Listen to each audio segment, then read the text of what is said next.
Grabe nagbisita o, laga na kayo. Magampo kita. Nagsugod nagmisa. O Diyos, Amahan nga makagagahong, hugot ang among pagtuo, nga ang imong anak na namatay og nabanhaw.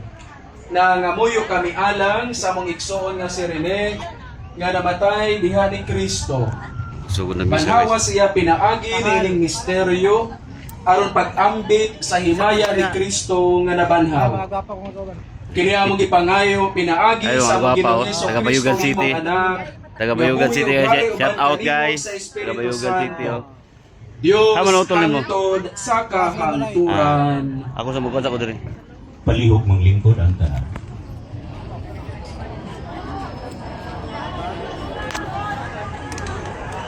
Okay, so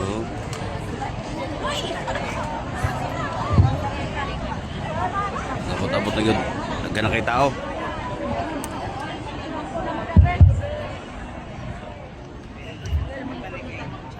Ang pagbasa kinutlo gikan sa sulat ni San Pablo ngadto sa taga-Roma.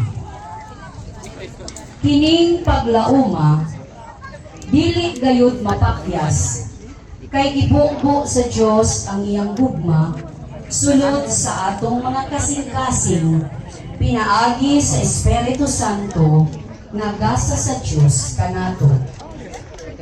Kay sa panahon nga wala pa kita mahimo, nagpakamatay si Kristo alang sa mga dautan sa panahon nga gipili sa Dios. Maisod sa tao ang pagpakamatay alang usaw sa tao mataro. Tingalig adunay magpakamatay alang sa usa ka maayong tao. Apan gipakita sa Dios kanato ang gidakon sa iyang paghigugma kanato kay sa makasasala pa kita kamatay si Kristo alang kanato. Pinaagi sa iyang kamatayon kimong matarong sa Dios ug busa labi pa kayong luwason kita niya karon gikan sa kasukop sa Dios. Kaniadto nga kaaway kita sa Dios apan gihimo kita niya nga iyang mga higala pinaagi sa kamatayon sa iyang anak. Ug karon nga kita mga higala na sa Dios labi pang luwason kita niya pinaagi sa kinabuhi ni Kristo.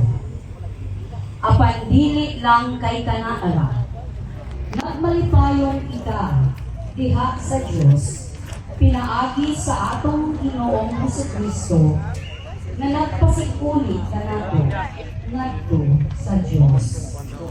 Ang pulong